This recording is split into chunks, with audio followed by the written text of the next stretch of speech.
Hi, I'm David Manti, and welcome to a new episode of the Today in Manufacturing podcast. With me this week are Jeff Ranke, and back this week is Anna Wells. How you doing, Anna? Hi. It's good to see you. Thanks, man. We're the editors of Industrial Equipment News and Manufacturing.net. We each have more than 15 years of experience covering the manufacturing industry. Every week, we take the 5 most popular stories on our websites and discuss the implications they have on the industry moving forward. But before we get started, please make sure to like, share, and subscribe to the podcast. You could also help us out a lot by leaving the podcast a positive review on whatever platform you use. If you want to email the podcast, you can reach any of us at Jeff, David, or Anna at IN.com with email the podcast in the subject line. We're also live every Thursday at 2 p.m., so subscribe on YouTube at IN Magazine so you can get a notification whenever we go live. Also, if you would like an opportunity to sponsor the podcast, you can reach our president, Today in Manufacturing President Tom Lynch, at tom@in.com with sponsor the podcast in the subject line. Jeff, how you doing this week? I'm great, David. I thought maybe Joe Biden had gotten involved somehow with sponsorship on our podcast. I'm glad you clarified that. Yeah, you can reach us Our president. Yeah, Papa Joe at in.com. Different president, equally important. Anna, how you doing this week? Equally important. Equally important. Very, very It's subjective. complimentary to. Okay. Yep. How was the trip? It was good. Yeah, it was good? Mm-hmm. That's awesome. Like, you were in the Northwoods, right? Yeah, we went up north. Not a popular choice for spring break. Yeah. No one is doing that. Well, did you by any chance Yeah. hear Ben's recommendation to like go somewhere nice and warm for spring break? And then he mentioned that he was leaving the next day to Milwaukee. It is south of here. Yeah, somewhere nice and balmy. Yeah. Well, it's good to have you back. Thanks, man. All right. Well, before we get started with our first story this week, we have a word from our old sponsor, Teledyne FLIR. Hi, I'm David Manti, and with me right now is Rob Milner with FLIR. Rob, does manufacturing have a leak problem? David, it's been well established by very reputable agencies like the U.S. Department of Energy that as much as 25 or 30% of a manufacturing plant's total installed compressed air capacity is being lost to leaks right now. That's a lot. It is. So let's talk about it. Join us for Acoustic Imaging for Manufacturing, how to capture cost savings through sound on February 27th at 11 a.m. Eastern. Rob's going to give us a little bit more on how we can fix this leak problem. Right, Rob? You betcha.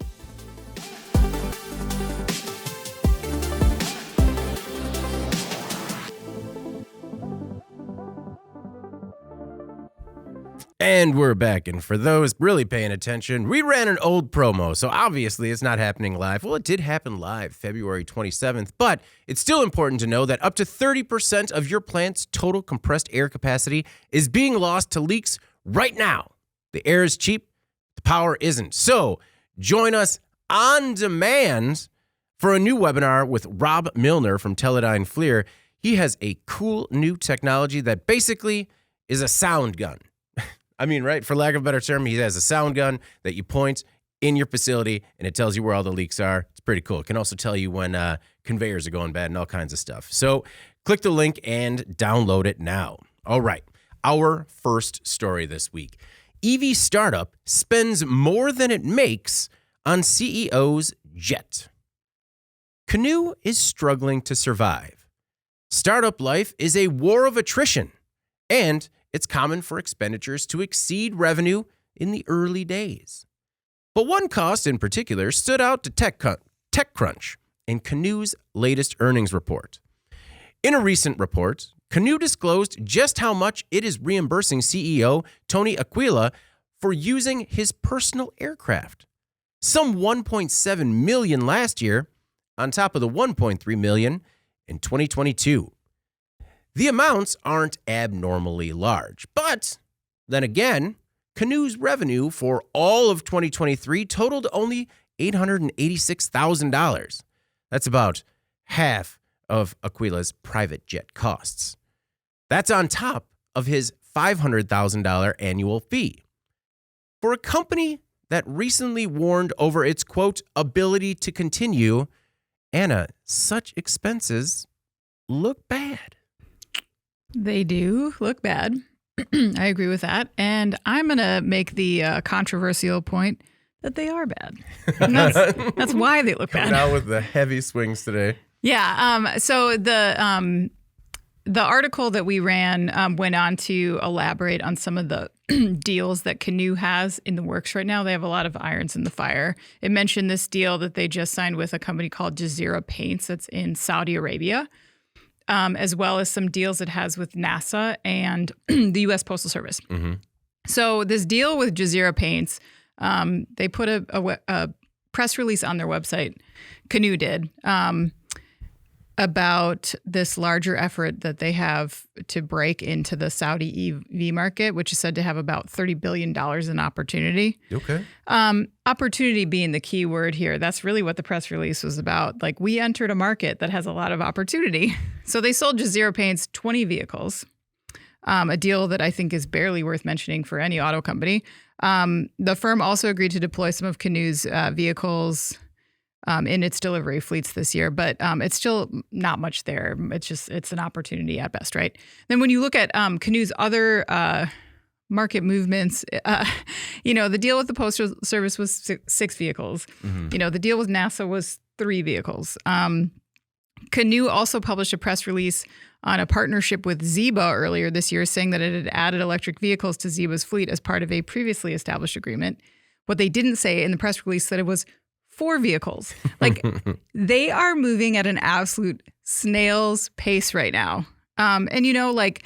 These are all interesting strides, but to me, it raises alarm bells when you look on a company's press page and the stuff they're pointing out to you is so low volume in terms of their successes. Mm-hmm. Sort of a concern to me. And it's really hard to see how they are covering their operating costs with these types of landmark deals.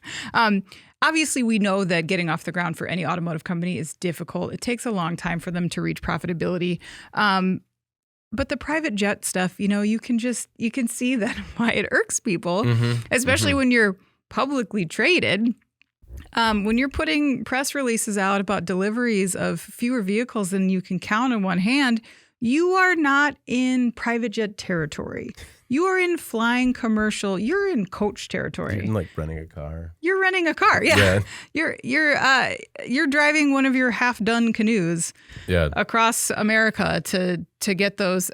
It's like that expression, champagne tastes on a Kool-Aid budget. Like, that's what I feel like. Like, I'm not chartering a yacht on my future earnings. Like, why is it okay for a company to do that? I think shareholders can expect.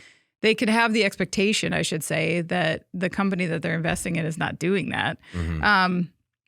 I think that they have to get their head in the game and think that they're in the startup phase still. They've not made it yet. Yeah. And as you said, like if cash flow is creating a going concern for their viability as a company long term, shut down this little deal you have with the guy on his private jet and get back to basics. It's ridiculous. Well, I think he was trying to justify it a little bit because they talked about how the way it was constructed to be so modular that it's really easy to basically make a right side driving version of Canoe. And so that's why he has to go overseas all the time, just because this is the ideal EV for an overseas market. Right. I thought that he called that out in particular to be like, no. This is why. This is why I need the jet. Yeah, and you don't, though. Yeah. Well, it is, the one, because I think they delivered one, right, to the post office. That one's going to start delivering mail in May. They've delivered 6. 6, okay. It'll be interesting to see how they operate once they are out on the road. And it is kind of, I don't know, I didn't fault them as much for issuing those press releases because sometimes I also think, like, you got to stay in the news, right? Like, and with positive news, especially in the EV market, it is drips and drabs right now, but at least they are delivering, like you said, enough EVs that you can count on one hand. No, my problem is not with the press releases. It is the press releases about these achievements that are paired with the private jet expenses. Gotcha. Those two things do not line up to me. Well, he's meeting with PR companies too, writing these press releases. Jeff, your thoughts on Mr. Aquila's expenditures? Well, you can argue that Canoe is not a private jet company. Tony Aquila is. He's a private jet guy. There is no way this billionaire is getting on a commercial flight. That's just not who he is. And if you're going to pay a guy $500,000 for this type of startup and get this type of individual, he's an asset for this company in terms of his connections within the automotive world, in terms of his own equity that he's stuck into the company. $500,000 salary to serve as CEO, that's not going to do it. There's going to have to be some other stuff here. Yeah. So that's where this comes in. This is creative accounting. They're basically putting some things out there as cost measures that they can put against any type of revenues. Yeah. Question mark. Okay. That way, as opposed to looking at it, we're paying our CEO $1.8 million to do this, and we're not. I think that's what's more going on here. Now, you can argue whether that's right or wrong. Okay. Where do you stand? Would you argue it's right or wrong? Well, here's the thing. If you want somebody who's at a higher caliber, who's going to draw attention, positive attention, ideally to your company, you got to pay them. Yeah. You haven't sold anything yet. That makes it really hard.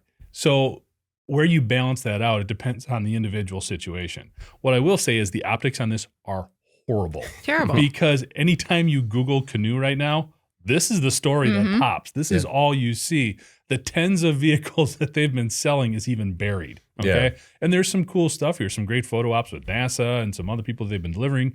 The USPS logo on their vehicle looks really sharp. It looks good. They do look good. But yeah, this looks bad in a microcosm. I personally don't think it's a huge deal because I think a lot of these CEOs, even for startups, get paid very, very well. And I understand what's going on here. The bigger issue in the macrocosm is a lot of stuff Anna alluded to. They've cut production forecasts from 20,000 to 3,000 for 2024. They looked at revenues being originally upwards of $150 million, down closer to 50 for 2024. Okay, they're still bleeding about $45 to $50 million a quarter.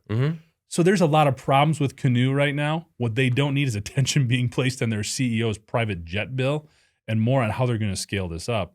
They've been talking about this staircase type of approach to production. I don't know if you're going to get into that, but that's great in justifying what you're doing. But if the end result isn't there and you're not building a company in a profitable fashion, you can have whatever model you want. Yeah. Not everybody's going to handle that Tesla type of approach to things, okay? Even though Mr. Aquila has plenty in reserve to help this company get going, you still got to sell stuff. And you have to come through on all of those contracts that you have in place, and you need to get more than 100 vehicles out the door. No, it's and Doug, it's good to see you watching us live again. He says their Canoe is up a creek, and the CEO can't afford a paddle. He can afford lots of paddles. Yeah, he's got a golden paddle. Lots of paddles. No, just a little bit more on. I found that interesting because a lot of this came out with that earnings report. And they were talking about taking that stair-step approach rather than burning through capital in the beginning, build a small number, add a profit, and gradually increase line speed, helping also prevent quality problems that we have seen in great supply with a lot of other EV startups. So it's hard to build a car. And then when you're saying, modeling after a Ford and Tesla, I understand you want to keep good company, but then Aquila also said, quote, "We have to stay disciplined on raising capital." He says, "It's not about how much capital you have, it's how effectively you can deploy it." And to that, I was just like, I don't feel like you're effectively deploying it. Doesn't feel disciplined. No, or disciplined. But Jeff, I do think you raised a really good point about it just being creative accounting. Do you think if they came out and said that they could maybe get ahead of this noise a little bit? Or is it too far gone? I think they just need to let this go. I think any response to it at this point is just going to continue to feed the beast. They need to get past this and start selling, not just making them. They need to start selling more vehicles here. Yeah. I mean, quite honestly, I was not optimistic about Canoe previous to this. Yeah. They came out with all these announcements for these contracts, but like Anna said, these aren't hundreds. These are not fleets that they're putting into play here. Yes. All right. Our next most popular story. Manufacturer to turn over profits after children found operating machinery. Tough Torque makes hydraulic, mechanical, electrical, and hybrid drivetrain products for leading outdoor power equipment manufacturers like John Deere, Toro, and Yamaha. But the company is in the hot seat after it illegally employed children. Now, The company has to turn over some $1.5 million in profits because it hired 10 children, some as young as 14, to operate potentially dangerous machinery. In January, officials from the Department of Labor's Wage and Hour Division visited the company's Morristown plant in East Tennessee as part of a months-long investigation.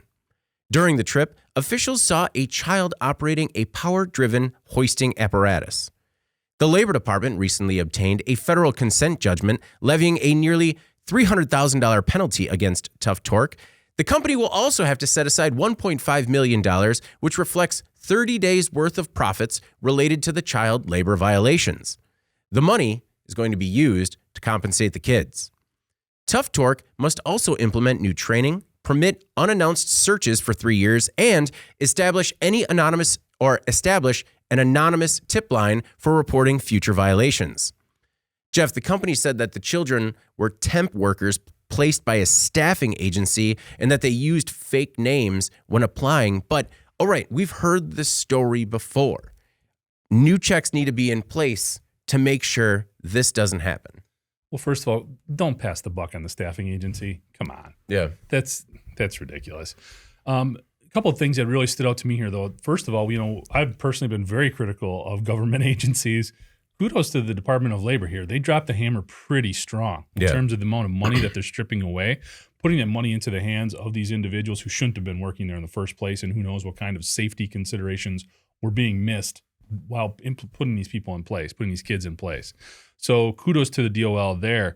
The big part of that, though, and you mentioned it, was the unannounced searches for 3 years. Mm-hmm. That would make me very nervous if I'm any type of managerial position there. And that's going to make me look very closely at every part of the operation, including those who are being asked to fulfill the tasks on the plant floor. Yeah. So I think that is a huge, huge precedent for the DOL to set. And hopefully they continue with that and move forward and others see it. I mean, we've seen it in this particular geography. We've done a handful of these stories in the last 6 months. So hopefully it's either looking more closely at the agency you're looking at or getting a better feel for what's going on under your roof to make sure this doesn't happen.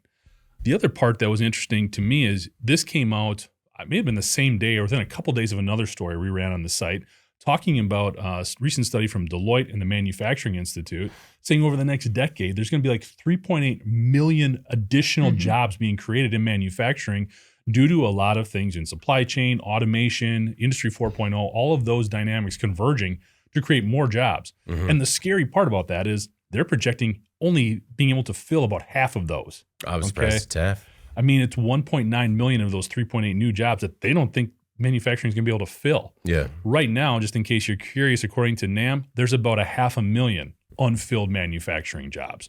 So when we have stories like this that come out, we talk about manufacturers doing it wrong. That doesn't help in filling the roles that all these positive manufacturers who are doing it the right way, doing the right things, providing great jobs and great careers and being part of a team, paints a real bad picture for them and makes their jobs that much more difficult in filling the needs that they have, which end up impacting all of us. If they can't get more product out the door, that increases costs, that drives everything up that we as consumers don't want to see. Mm-hmm. So, it's just sort of that trickle-down effect in terms of they thought they were cutting corners here and getting people in to get the job done. And in the end, they're hurting themselves, they're hurting the industry, they're hurting everybody else. Is it time to get away? Would manufacturers be doing themselves a service by getting away from these staffing agencies? I wouldn't put, and I know Anna's going to talk a little bit more about that, but I don't, just like you can't lump all manufacturers together, you can't put all these agencies together either. Yeah. No, I understand that. But Anna, at some point, I know that it's the bad actors that really stand out, right? But I would understand that if manufacturers thought that maybe they'd be opening themselves up to risk by using a staffing agency, I don't know, maybe you just need to be very critical when you're vetting a potential partner. Yeah, or we take this excuse with a grain of salt. Every time an incident like this takes place, we learn that all staffing companies are completely inept and solely to blame for what seems to be an industry-wide problem of law-breaking employment of underage workers, because that is always where the blame is cast. Mm-hmm. And then, they further distance themselves by blaming the kids themselves for their fakery. And yet the inspectors Those darn kids. I know, those darn kids. And yet the inspectors are able to rapidly pinpoint that these people are underage, and yet no one else is able to. Mm-hmm, That's what I like. That was, they walked in and they're like, that guy or that person looks young. Just like, what do you mean? Like, I mean, that is clearly not an individual that is over 18 years old. Right. Like, I don't understand how they have the capabilities of doing that, but a staffing agency whose job is to do that isn't able to, or the company is not able to. It just seems like a very convenient way to kind of send this responsibility down the line. Yeah. So it doesn't really ring true to me, I guess. That's challenging. And the other part of this story, besides the staffing agency line, which I think is complete BS, but that was I thought interesting, and Jeff pointed out as well. But like garnishing their profits seemed like the way, like the only way that anybody learns in this case.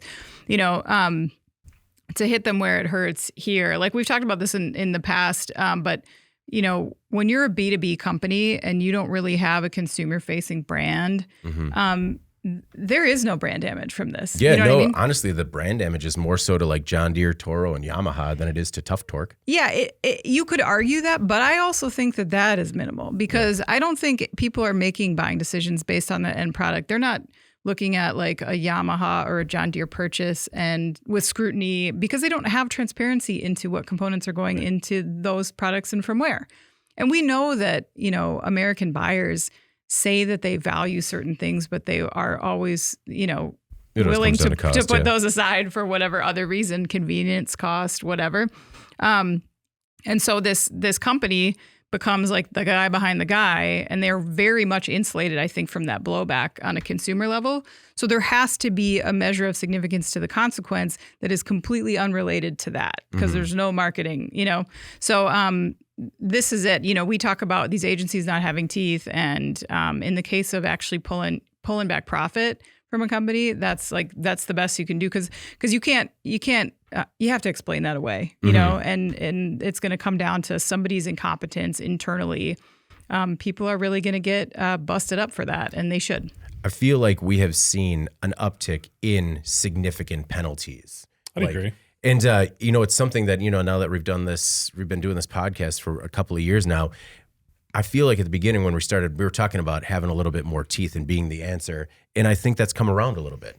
Also, Jeff, talking about the implications of unannounced searches for 3 years. I feel like if you just throw that out there and if you read their reaction, like, hey, how about unannounced searches for 3 years? And if they're just like, fine, you know what, you're fine. But like, if they're just like, what do you mean? Like that might be the potential red flag. Unannounced. Getting back to your point too about letting more people know, I think this is where retailers can play a little bit of a role too.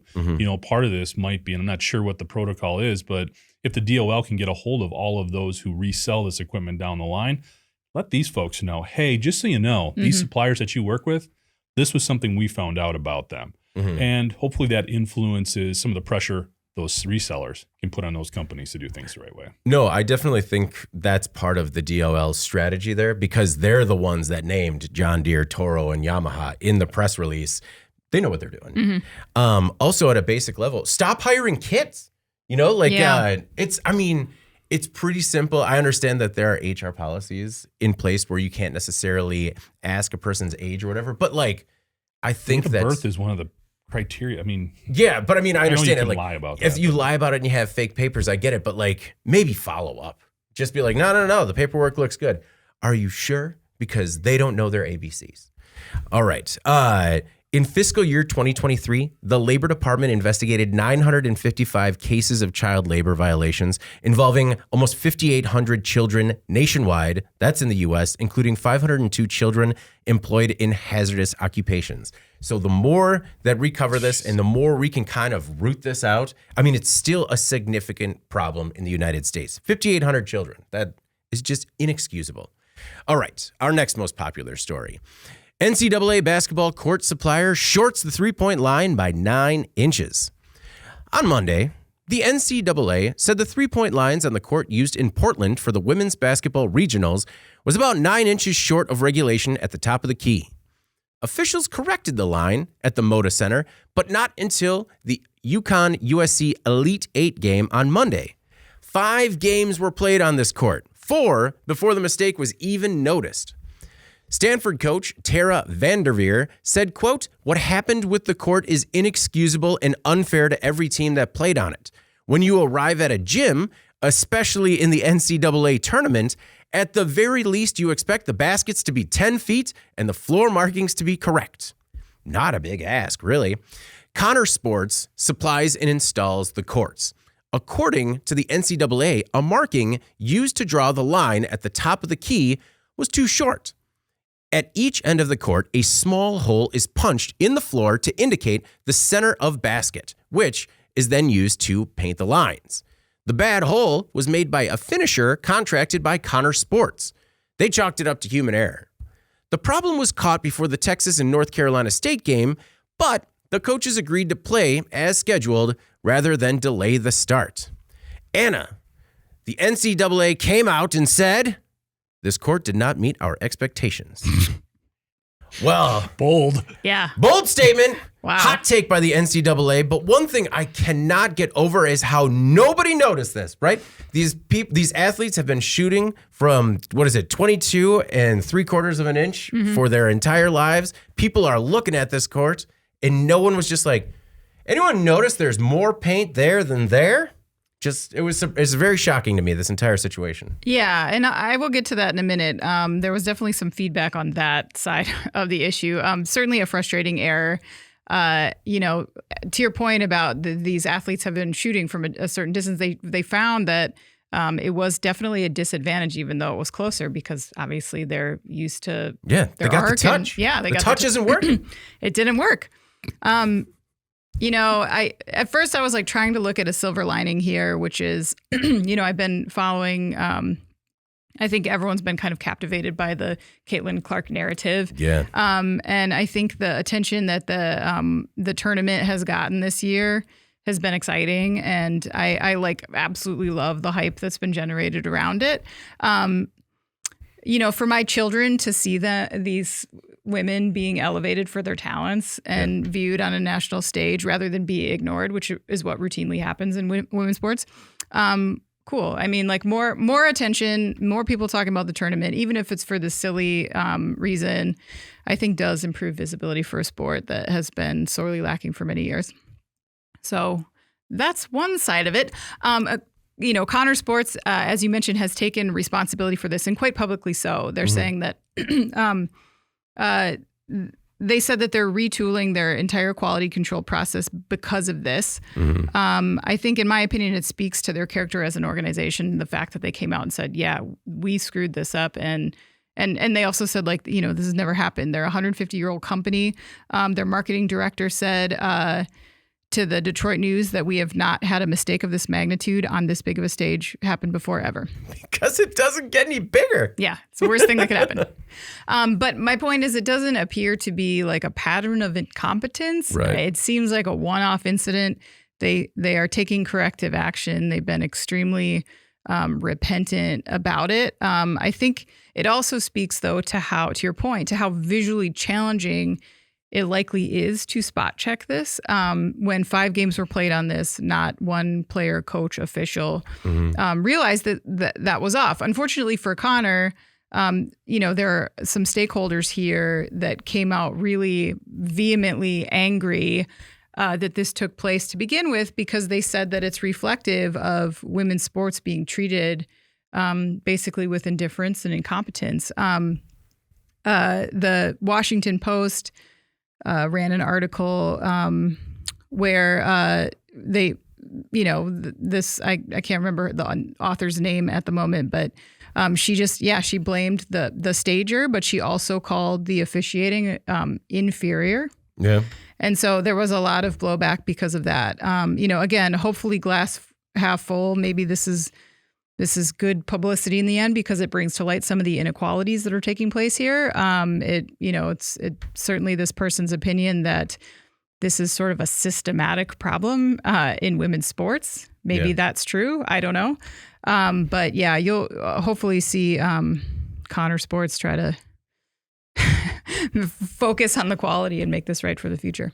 Well, I think we are witnessing the shift in women's sports, particularly in college basketball right now. Like, it's never been of more interest. I mean, they're setting records in terms of viewership, in terms of, I mean, the games are going for more than twice what they are for the guys' games right now in the resale market. So it is incredible. And I mean, if you watch Caitlin Clark play, like, it's incredible. It's entertaining. Jeff, and I got it wrong. See, I'm just as bad. I have the equal human error. It's not 22 3/4 of an inch. It's 22 1 3/4 of an inch at the top of that key. So it's on me too. But I get it. Like, in that atmosphere, right? Like, I understand how the players have other things on their mind. The coaches have other things on their mind. And I'm still shocked they don't catch it during shoot around.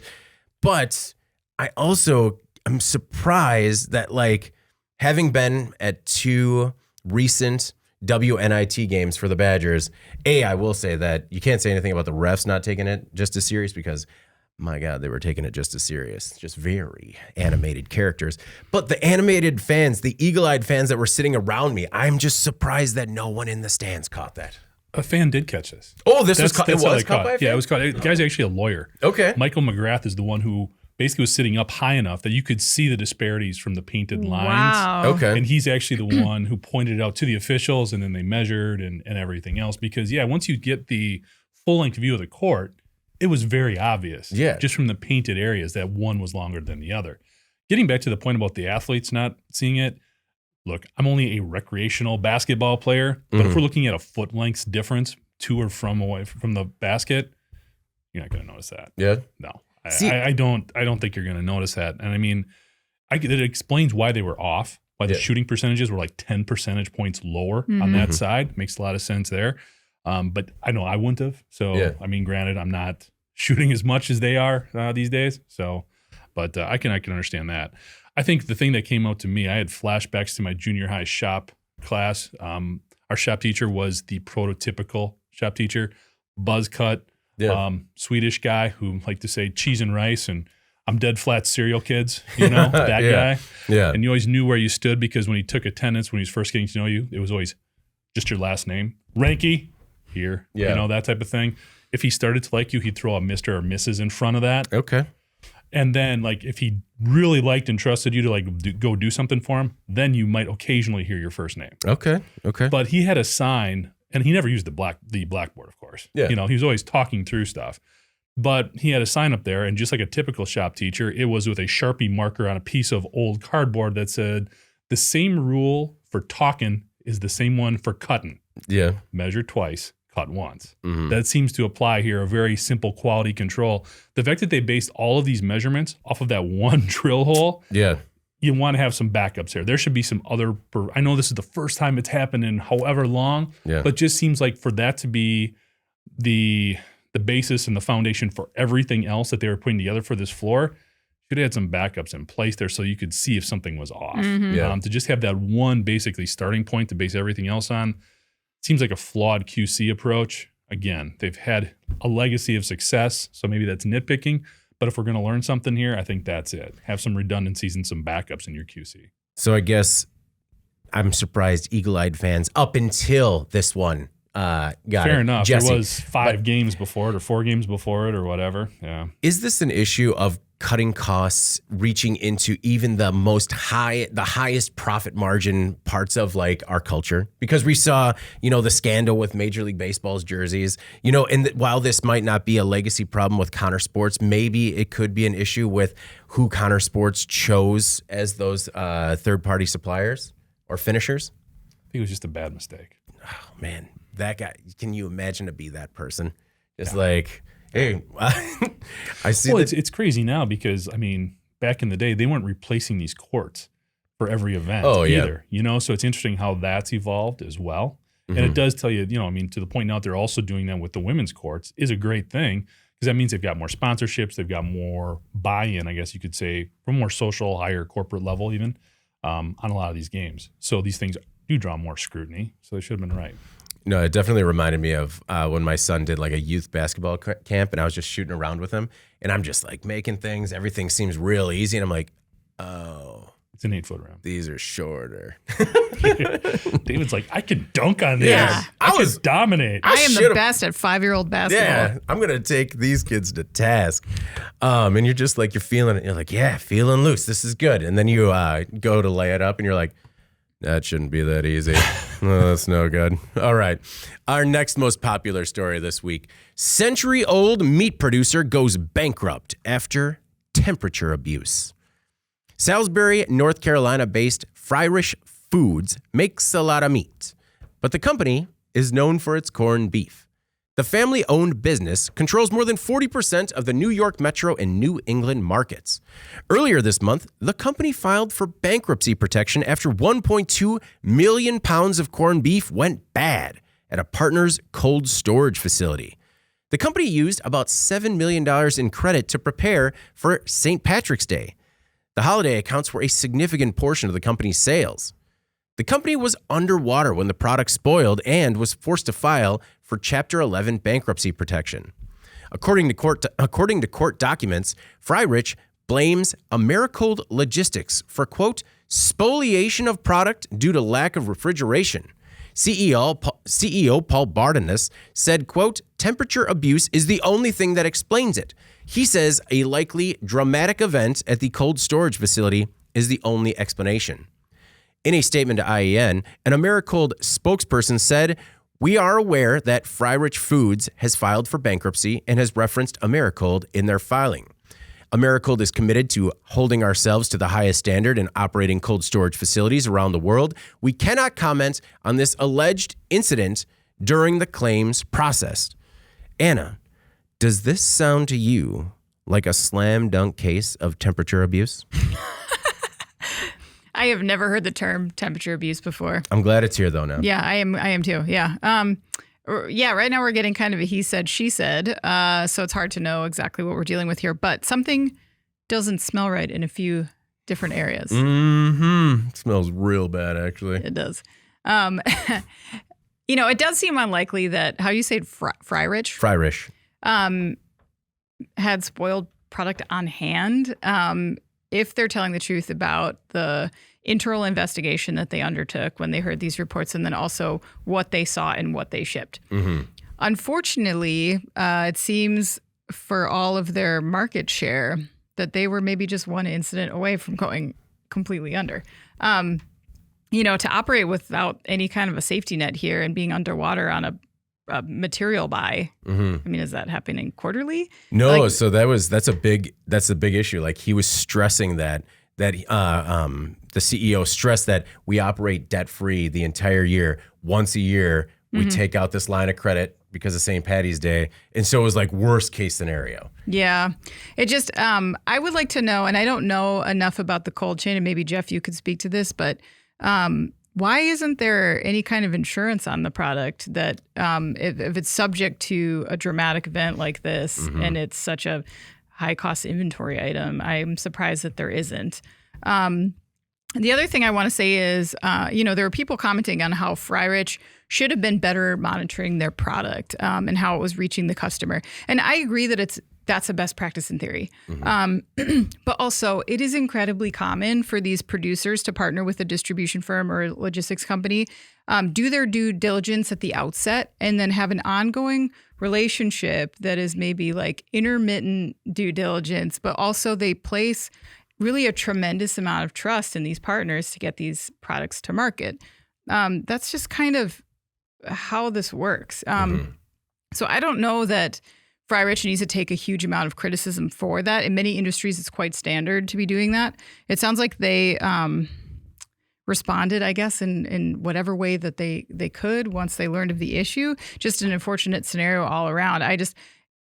It's hard for me to believe that this temperature abuse is not what happened. Yeah. And we've seen it, in so many other cases where whether it's workforce shortage or it's a lack of process clarity somewhere along the line, that just something breaks down. And like what was it, Family Dollar or something, or Dollar General, that had recall after recall after recall because they kept accidentally leaving pallets of consumer pharma products outside of the normal the storage temperature that they needed to be at.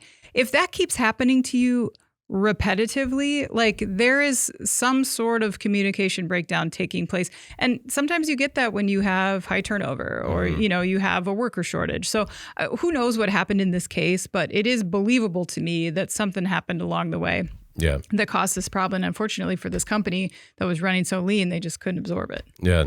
Jeff, I had the same question. Is there insurance availability for this type of like product loss? I mean, if you can insure an event against the rain, I have to imagine you can insure your product. Very difficult. Yeah. For a couple of different reasons. First of all, it's a non-durable good. So there's fewer controls that you have over that product. Now, if it was stolen, yes. But in terms of spoilage, it's difficult. So first of all, what do you insure it against? The retail value, what you bought it for, what it's supposed to draw, how do you insure it that way? Yeah. The other part is it should have a quick turn. This isn't a long-term asset. You should be turning this over pretty quick. So by the time you pay the insurance premium, is it worth it? Okay. And plus, what you're probably getting back is pennies on the dollar to begin with. So the whole process can be difficult. What you insure here is the equipment, and hopefully the equipment is working properly, and you can make a claim against that and get some recoverage or get some coverage that way. This whole thing, as far as you feel for this for the processor there in terms of what they were dealing with.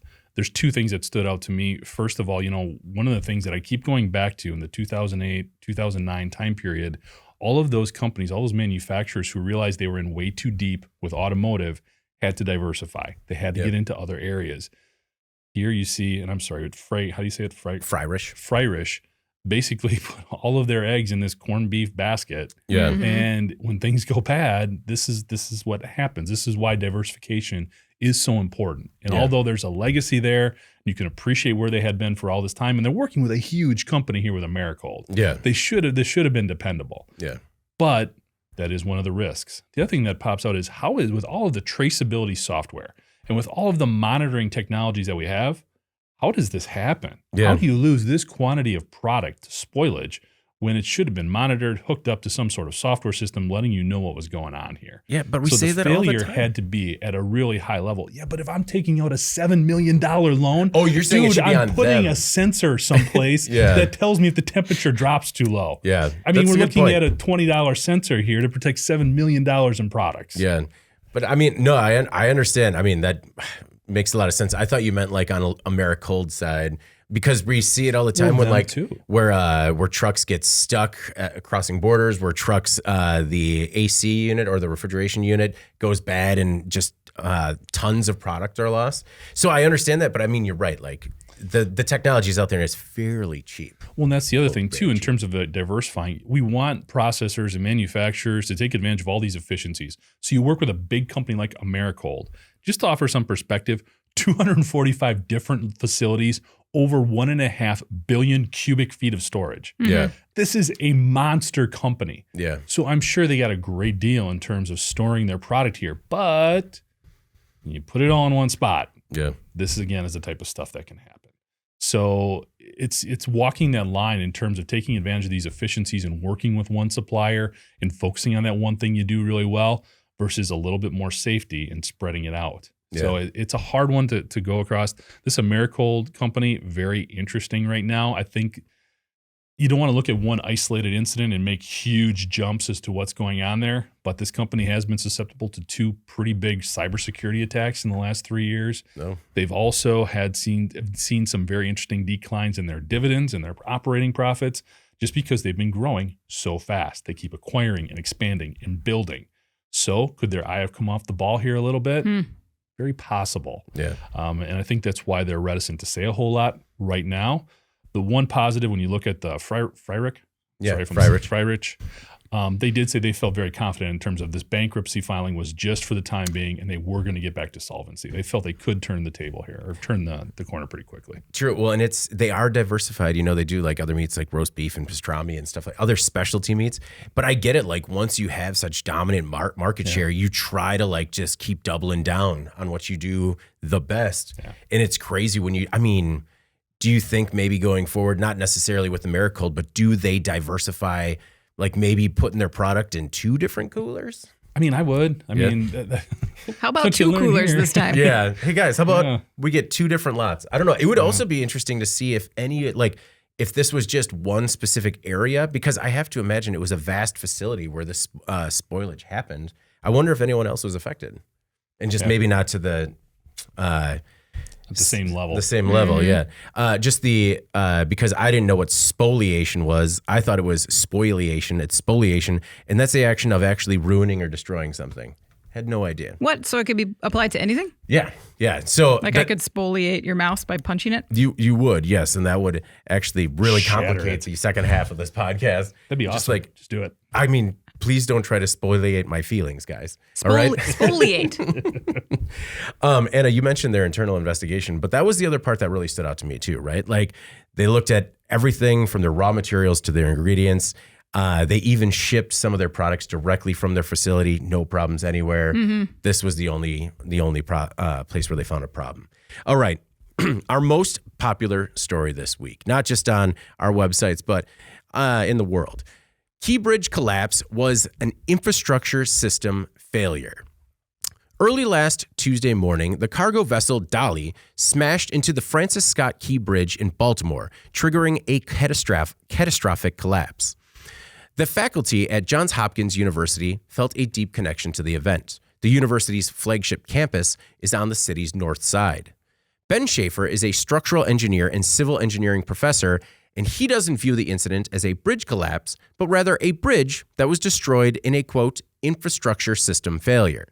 He says it is a complicated system that includes the port, the shipping going underneath the bridge on a daily basis, and then the failure event on the ship.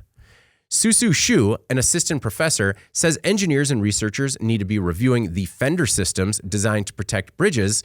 These fender systems are located near the base of the pier and are intended to deflect errant ships from striking the piers. You probably know this by now, but the Key Bridge did have some protection at the bottom of the bridge. The Dolly's bow, though, was simply too tall.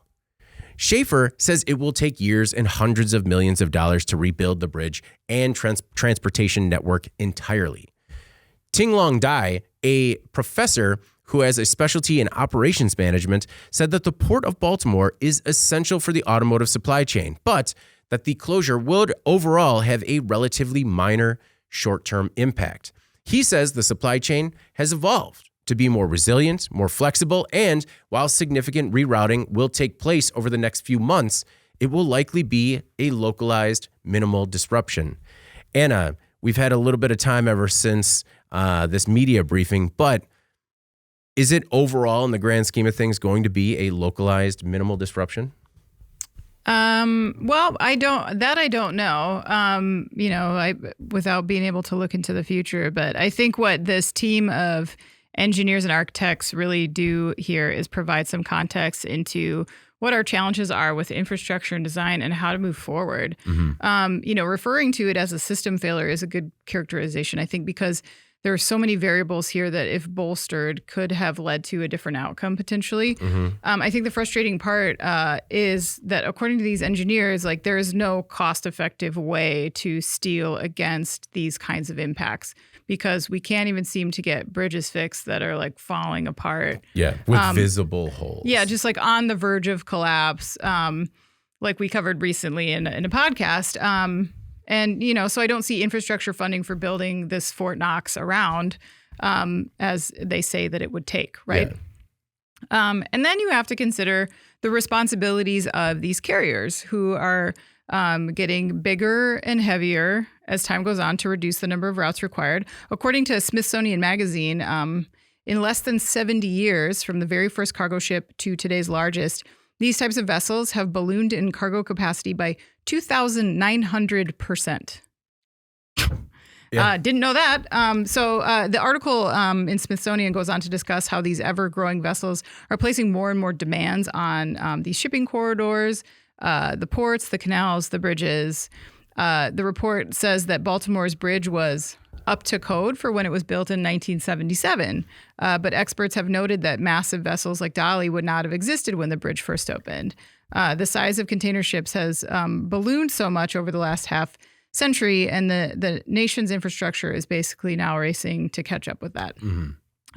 Again, I think a product of our set it and forget it approach to infrastructure in many cases, where we just want to get it done. Like, we built it, we're done. Yeah. No one wants to think about the maintenance that follows, as we saw in this previous story about all the inspections that were taking place on this bridge in Pennsylvania.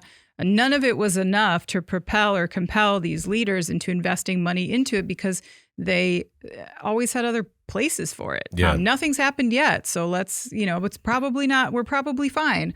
Smithsonian further noted that the Key Bridge had no chance of surviving the Dali impact, but a lack of modifications to accommodate today's container ships may have put the structure at a higher risk of disaster. So letting that sink in, there's a lot of catch-up that needs to take place. I know that that this team, I thought this was helpful information. They're trying to look at this in a way of like, what can we learn from this? How can we move forward? But also acknowledging the realities of what we're dealing with right now, which is really different from how this started. Well, it's incredible. I mean, I knew that they have gotten larger, but the 3,000% larger is incredible. I mean, when you see the photos that are taken beside these ships, they're laughable. They're comical, like how high they have these containers actually stacked. And you're right. Schaefer said, yeah, we could build a Fort Knox in front of every bridge. It's structurally possible, but not economically feasible. He still says that even if we did that, he's not sure that they would still stand up to like a similar collision. And it's wild to me that a lot of these tools do exist and they're not implemented, because you're right. Like you say that people don't want to talk about it. I think people want to talk about it, but the important ones don't want to hear about it, right? Like overall, I mean, in the last story, Jeff's talking about a $20 sensor that could have probably saved $7 million worth of product. When we're looking at the overall cost and logistics disaster that was caused by this incident, what it would have taken to prevent it is going to seem like nothing. It's laughable that they have fenders protecting these piers, but they would at most stop a fishing boat from hitting them, like the one thing that could hit the pier and not take it down. There are other things called dolphins that are concrete structures that could actually prevent or like try and redirect ships. There are other types of sensors and warning systems. Jeff, is part of the problem that these ships are just getting too big, or is the problem more with infrastructure should have kind of kept up with the times? Yeah, I would go with the infrastructure trying to keep up. I think that's what we need to push. We can't hold innovation back.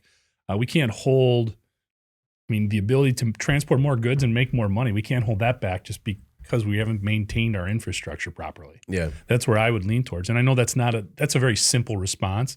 The in-depth solution is much more difficult because of the dollars associated with it. So it's really you're chasing your tail there and trying to figure out what exactly should be done, what should be restricted. Is it making smaller vessels and using the infrastructure less or putting less stress on it, or updating what we have? So it's not easy, and I think it is a case-by-case situation. When you look at this bridge in particular, I think it deserved the investment for a number of reasons, not just from the port, but also in terms of the roadway itself.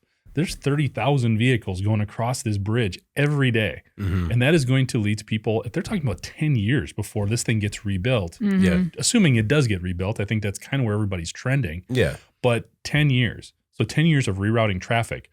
Some of that traffic includes semis, hauling stuff out of that port. So while I appreciate that professor from Johns Hopkins saying the impact's going to be minimal, people are going to still ship stuff to Baltimore, the port itself is fine. But what about when you have to get stuff out of there? Came across an interview on fleetowner.com with, Sean McNally. He's the VP of Public Affairs and Press Secretary for the American Trucking Association. He said there's nearly 4,900 trucks go across that bridge every day. $28 billion in goods every year. So while I can appreciate the optimistic perspective on this isn't going to have an impact in terms of people sending stuff through this port, which supports like 15,000 jobs, if I'm sending products there and it's sitting at the port too long because it can't get out of there, or the shipping delay is longer, takes longer to get there because of all the rerouting. And by the way, a lot of the reroutes for passenger vehicles will not apply to semi trucks because of the size of the tunnels and other restrictions of that nature. If it takes longer to get from the port to wherever the final destination is, I'm going to send it someplace else. So to say that that they can guarantee it'll be a minimal or short-term impact, I think is incredibly optimistic, because there's other variables that are going to play in here. Mm-hmm. So the longer term impact by not investing in this infrastructure in this case, I think it's definitely going to have an impact on those jobs and the amount of activity at this port. I think the minimal impact is from a global shipping logistics perspective, just because these goods could go to potentially other ports nearby. The impact in Baltimore, I think you're right, will be a bit more severe. I saw a couple of estimates that said that trucking in and out of the port is going to increase, essentially double. It's going to take 2 hours to get in and out of there. And I was like, that seems very optimistic to me. I think a lot of the reports coming on there, they're trying to sort of quell everybody's concerns, which makes sense if that's where you're at. Yeah. If you're pro Baltimore and you're on that side, you don't want to raise a bunch of red flags more than you have to. But then there's the reality of the situation too. Yeah, well, I guess I didn't realize it was that volume coming in and out of there, because, you read it, it's just like, you just take a different way. It takes you 2 hours longer. But, when that's, how many a day? Like 4,900 trucks. Yeah. 28 billion in goods every year. Yeah, that's a lot to move around. That's a lot to shift. All right. Well, before we move on to In Case You Missed It, we have another word from our sponsor. Hi, I'm David Manti, and with me right now is Rob Milner with FLIR. Rob, does manufacturing have a leak problem? David's been well established by very reputable agencies like the U.S. Department of Energy that as much as 25 or 30% of a manufacturing plant's total installed compressed air capacity is being lost to leaks right now. That's a lot. It is. So let's talk about it. Join us for Acoustic Imaging for Manufacturing, how to capture cost savings through sound on February 27th at 11 a.m. Eastern. Rob's going to give us a little bit more on how we can fix this leak problem. Right, Rob? You betcha.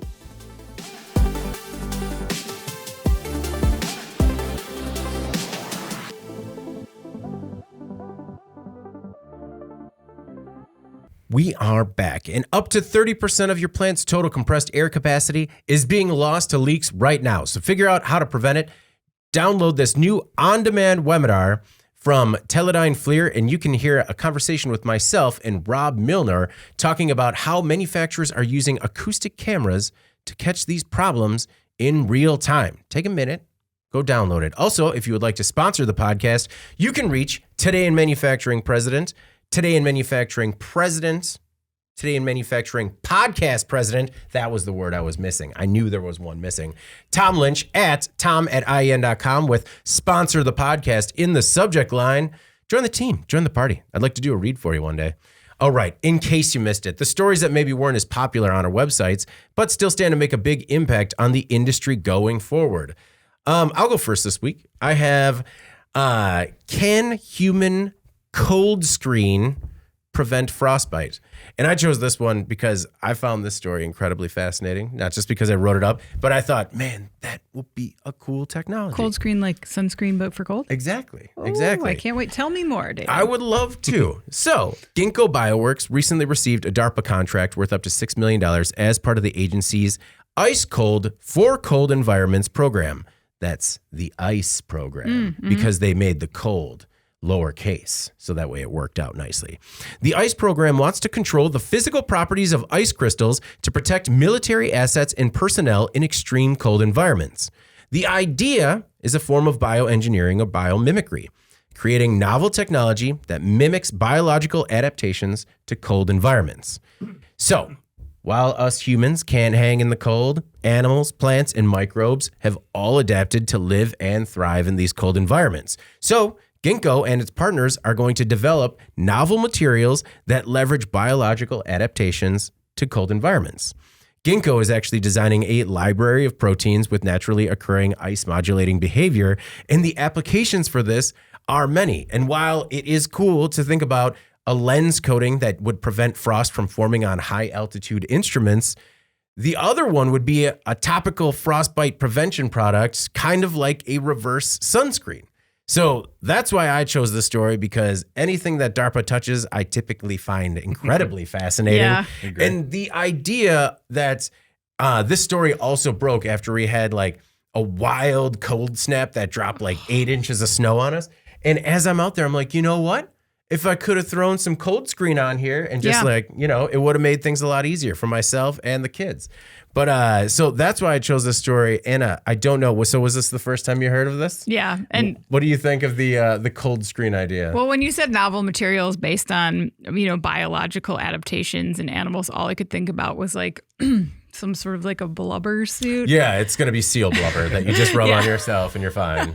It's actually, they don't really need to look into it. They're going to like use 100,000 of the 6 million and just walk away with the rest. Or like, a hat made out of feathers or something. I don't know.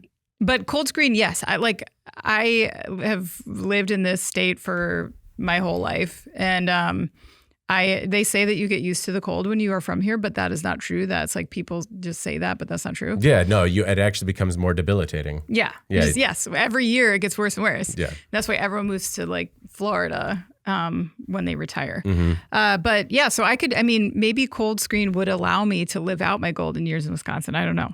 Right? You don't need a snow guard. I could see Anna putting this on in the office. Just some afternoon Coldscreen on my hands before. Yep. I hear it's good for the skin. I have some fingerless gloves and a space heater and a blanket. That's all you need. Yeah. That's all you need. And we wonder why it's cold and then it rains and every window starts leaking and it's like, maybe that's it. Yeah, maybe the cold's coming in and play a couple. Damp in here. Then you can have Today in Manufacturing podcast president Tom Lynch come up to you and say, "You cold? Yeah, you cold? Cold? What's going on? Turn on your space heater."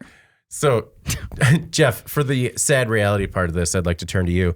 Wow. No, so glad I could bring everybody down. No, well, only because of the angle. Phrasing. DARPA is interested not just because frostbite is the most common type of cold injury among active service members, but Arctic warming is opening up an entirely new potential battlefield where the U.S. military has to counter adversaries despite long deployments in extremely cold temperatures. So, not really like the sad reality, but the real like military application is that, hey, soldiers are getting harmed every day. There is new terrain that we need to have a presence on, and we need something like this to make sure things are protected. Yeah, I caught that part as well. And I did read this. This is a good story. Very interesting from that perspective. Obviously, anything that gives you an edge, prevents downtime. Sounds like we're talking about a plant, but that applies to the battlefield as well. Yeah. So it makes a ton of sense. And what I can testify to in my time in the military, there is nothing worse than when your feet get cold. Oh yeah. I mean, and especially when you are, being in the infantry, if you're setting up an ambush, if you're in some sort of position where you are holding steady for any amount of time and it's 20 degrees outside, doesn't matter how many socks you got on, doesn't matter what kind of boots you got, your toes get cold. And when your feet get cold, your body is miserable. So something like this would be a huge asset, especially if they can make it work, if it's easy, light, all that kind of stuff. Not seal flubber. That would be a bit of a hindrance. Synthetic blubber socks is what you need, is what it sounds like. Yeah, they'll just call it bliber. But this will have real applications or applicability in industrial settings where parts do fail because they are in extremely harsh environments. And if you can do something as, apply a coating to it to protect and improve the longevity, we're talking about like real cost savings. Well, and plus if a technician can actually use his hands as opposed to using gloves. Good point, Yeah. Anna, what's your in case you missed it this week? I selected a story that you wrote, actually. Thanks. Because everybody missed it. All about David. Because despite how high you put it on the newsletter, they still just skip right by it. People just didn't see it. But they should, because it's a really great story. The title is Half of This New Plastic Bike is Made of Recycled Waste. So it's a story about IGUS, which is a motion plastics company at its core. But over the last few years, IGUS has experimented with a product that's really completely outside of its wheelhouse. They make like cable carriers and things like that, typically. But this is a bike, not just any bike. It's called the IGUS bike. So, yeah, naming. IGUS bike? Yeah, the IGUS bike. IGUS bike. But it's made of 92% plastic, about half of which is sourced from recycled plastic waste, including old fishing nets. And now it's time to hit the streets with this. They're building production models. A manufacturing partner, Dutch bike company, Myrtle Bike, who's going to make about 100. But IGUS is also, meanwhile, adding production capabilities at a German factory to make 10,000 bikes by 2026. Engineers have increased the steering angle of the handlebars so it's easier for riders to take corners. They've added a freewheel in the drivetrain so the wheels turn without pedaling, and a 2-legged bike stand. They've also added IGUS's more wear-resistant ball bearings to make the wheels run a bit smoother and without lubrication. Kind of cool. All really great features, I thought, from a company that's really been like 100% focused on complex B2B applications for the last 60 years. So the story stood out to me for 2 reasons. One, lots of companies have been incorporating recycled plastics into their designs, but it's become almost like greenwashing to me. In many cases, like we have, half a plastic Coke bottle in these shoes, or 1% of our headrests in our vehicle are made out of like an old plastic bag from a shopping. I don't know. It's just like this inconsequential hook is recycled. Yeah, it's just like when you think about how vast the problem is of plastic waste, and then people try to incorporate it into their designs, which is admirable, but in such small quantities, it's really not making an impact. It's really just more marketing for them. But in this case, like half of an end product being recycled plastic is pretty amazing. That is actually very uncommon.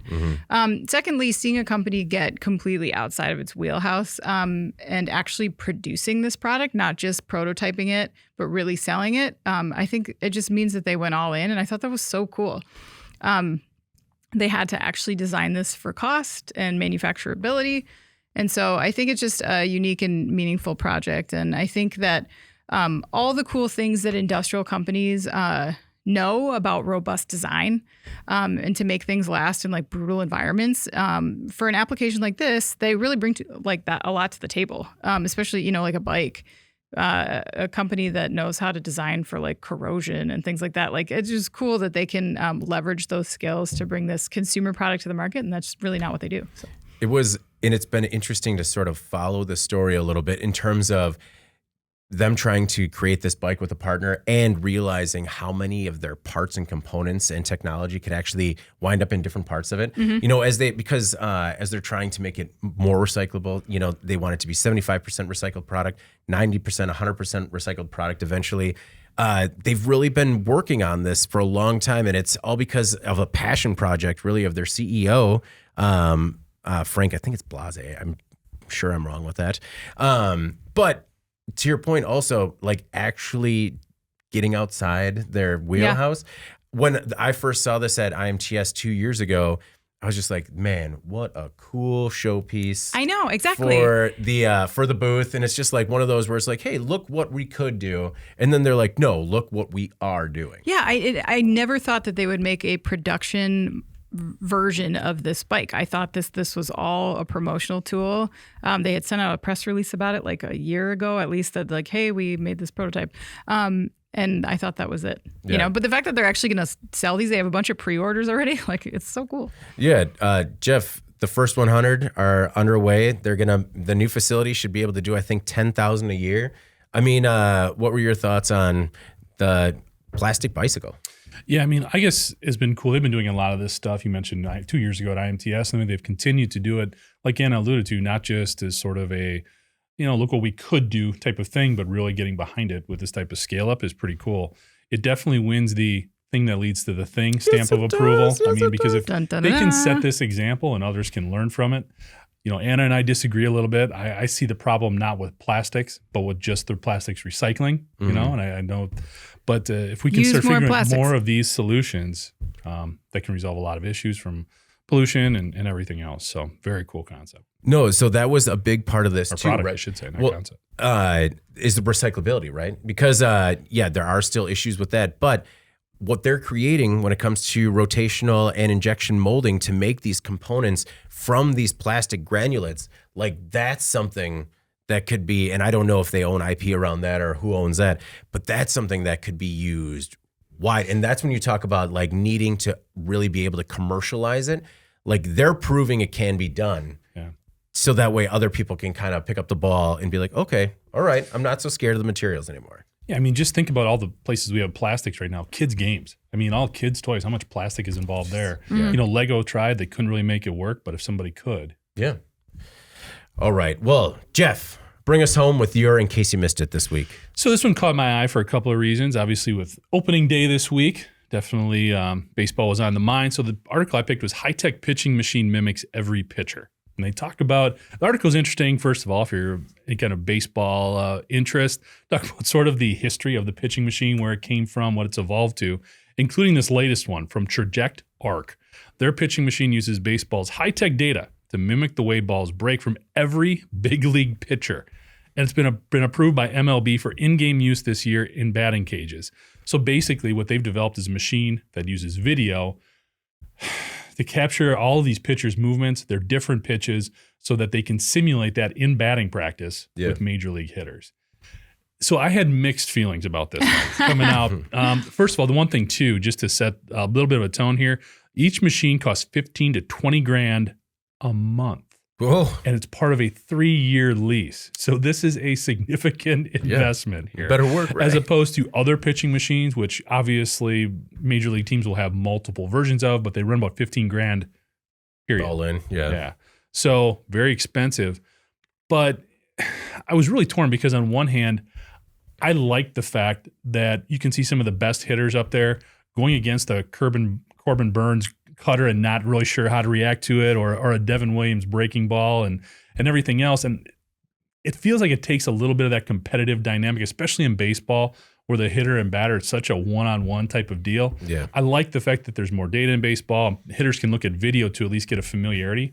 But to simulate that in the cage, I'm not sure how I feel about that. There's a part of me that's not, as a fan, that doesn't really like it. And you wonder where it goes for other sports then.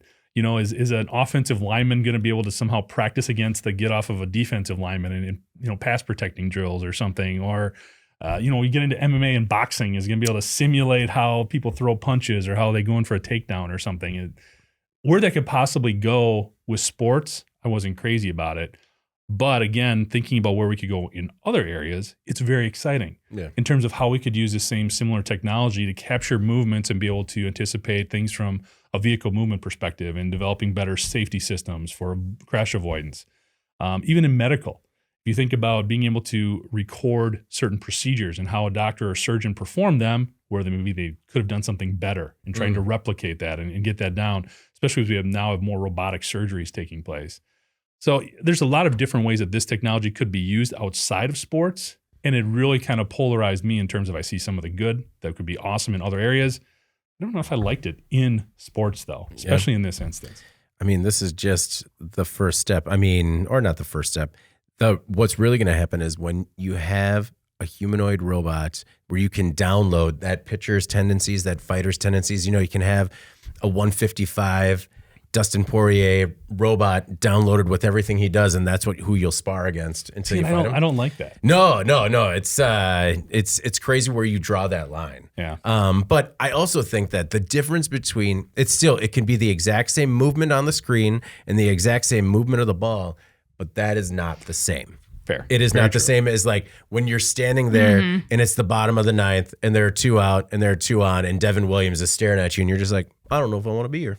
But for me, I loved this from a fan perspective until you mentioned that astronomical price point, because I was just like, they used to have a very rudimentary version of this back at County Stadium, if you remember that, where it was basically just a movie screen with a slit in it. And they would project like a couple of different pitchers. It was like Roger Clemens and whoever. And then they would kind of just fire it through a pitching machine that would go through that hole. And it was like you were facing them. And I loved that. Because just to win, you just had you had to touch the ball. That was it. And then you'd actually like make solid contact. And you're like, what's up, Rocket? I gotcha. So I like that. So maybe if every major league and college team pays for this, the economies of scale can bring it down to the point where I can going in the backyard. Not in the backyard, but I just want to be able to pay like $20 to face 3 pitches at American Family Field when I'm there. Anna, your thoughts on the high-tech pitching machine? Yeah, I also had mixed feelings about it. It just kind of depends on what kind of baseball you like. If you love a good pitcher's duel, then maybe you don't love this machine so much. I do think it'll be interesting. I hope that they do sort of an applied study on it because, once one team has it, everyone's going to get it, right? Yeah. So if it's just the cost of entry for playing, then at least you can have some good apples to apples data on if it's changing hits and, ERAs and stuff. I mean, it would be interesting to see what happens there. But I kind of agree with you on the fact that, like, from a purity standpoint, you do kind of put the D like at a disadvantage a little bit there. Obviously, it's not the same as standing there under the lights and you don't know what they're going to throw and all that. Yeah. But interesting technology for sure. And there's no stopping it, right? I mean, this was going to come no matter what. Oh, yeah. Yeah. The other part, too, is kind of interesting is I think they're talking to somebody from the Phillies, and he was saying, look, you can't just buy there and put it out there and just use it. There has to be an understanding of the technology and what it means and how to utilize it the right way, which just kind of reinforced. We talk about all this new technology coming into our day-to-day lives more and more. It's even baseball now, where this baseball manager's like, hey, it's not just setting up a pitching machine. It's understanding how to input all the proper data and how to actually look at it and view it and use it. Oh, yeah. Crazy. Yeah. Hopefully it's all like crowdsourced. And so they just have wild data on these pitchers. Just like, he doesn't throw with his left. Like, just completely wrong. For $15,000 a month, I bet it's a little more I bet refined. it's pretty tight. Yeah. All right. Well, before we get out of here, let's move on to our final thoughts. Anna, what is your final thought this week? Firstly, I wanted to thank everyone who sent me emails with their TV show recommendations. Streaming, I got a lot of really interesting stuff from a lot of people, which was awesome. So thank you all for that. I've got a full slate of items to view. It's going to take me a while, though. Okay. I'll get back to you in 2025. Let you know how everything was. And then secondly, I just, as you mentioned, I just got back from vacation with my family. We picked like a very low-key place to go. Mm-hmm. And it was the absolute best. Like, I was like skeptical about, I don't know if this is going to be fun enough. Like we were just going a couple hours north and just kind of kicking it at this little resort. But it was perfect. And I know, like, when you have young kids, it can be hard to relax on a vacation. Yeah. But this was, I think, as close as it comes. So that sounds great. Good to be back, though. Yeah. Good to see everybody again. Well, it's good to have you back. And if any of those recommendations pan out, pass it along. Yeah, you got it. So my final thought this week is just last night, my wife and I were able to go to a comedy show where we went and saw Mark Maron, who I definitely recommend if he's ever in town, go and see him. He's an acquired taste, so, don't judge me, but hopefully you enjoy it. But I had a first at the show where one joke in particular, like, struck me apparently, and the only me. And I just laughed so loud, but I didn't know because I thought everyone else was laughing. He did his bit. I laughed incredibly. And then all of a sudden everything was really quiet. And he's like, I'm going to give that guy a minute. It seems like it got him pretty deep. And both like Carrie on one side and the guy who I didn't know on the other is just like elbowing me. And I'm like, is he talking about me? And I was just like, and even thinking of the joke, which I cannot share, like, I still crack up. And Carrie just this morning, she's like, I wish I had it recorded because you were just so loud, and you're normally loud, but it was so much louder. And so that was, but it didn't take away from, I just enjoyed it so much. So, it's good to get out and decompress and like, stretch your, comfort zone a little bit. Not that seeing a comic that I've seen 5 times already was really stretching, but it's just good to get out and laugh and not take yourself too seriously. Jeff, what's your final thought this week? Final thought, on the podcast and just in our jobs, technology is a huge part of it. Obviously, we're always talking about the newest, latest, greatest, all that, which is good, positive thing. But I also recently have appreciated being able to step away from that at even a greater extent. I mean, I know when I talk about going fishing or in the woods or whatever, but there is a bar, and you guys have all been there, which I've just appreciated more the last couple of weeks. My wife and I meet there for a couple of beers after work on Friday. There is no TVs, only cash bar. Mm-hmm. It looks like it's straight out of like a 1970s gangster picture movie. You walk in there, no matter how light it is outside, it is dark in this bar. So it's awesome. It is the La Tigre Lounge. You guys are familiar with it. Oh, yeah. It is. I've just appreciated more and more going in there and ordering a bottle of beer where all it is just people talking. Yeah. Mm-hmm. And it just seems like a total escape departure from modern day. I know that sounds super cheesy, but it's definitely been a great way to sort of wind the week up, and encourage you to find a nice dive bar. That place is great. Same thing with. It's good to unplug and be human, It sounds crazy, but like the more you hear stories of people like keeping their cell phones out of their bedrooms or, just kind of like pulling away from technology a little bit, because it is crazy when you're at those when you're at a bar where there's 900 screens, everyone's on their phone, it's packed with 200 people and no one's talking, you know? Yeah, I think that was the biggest thing I realized. We go in there and there's, like I said, there's one TV, but it's not showing anything. It's like, to follow with the motif of the bar, it's a cat monitor. So, I mean, it's kind of hilarious. But yeah, people are still very engaged with each other and having a good time, and ice cold beer, it's just never tasted better. I mean, that sounds good to me. Let's wrap this up so we can head there now. All right. Well, before we get out of here, please make sure to like, share, and subscribe to the podcast. You'd also help us out a lot by leaving the podcast a positive review on whatever platform you use. If you want to email one of us, you can reach any of us at Jeff, David, or Anna at in.com with email the podcast in the subject line. Also reach out to Today in Manufacturing podcast president Tom Lynch at tom@in.com with sponsor the podcast in the subject line. You could also subscribe to our daily newsletter and subscribe to us on YouTube at IN Magazine so you can join us live every Thursday. For Jeff Reinke and Anna Wells, I'm David Manti. This is the Today in Manufacturing podcast. See you next week.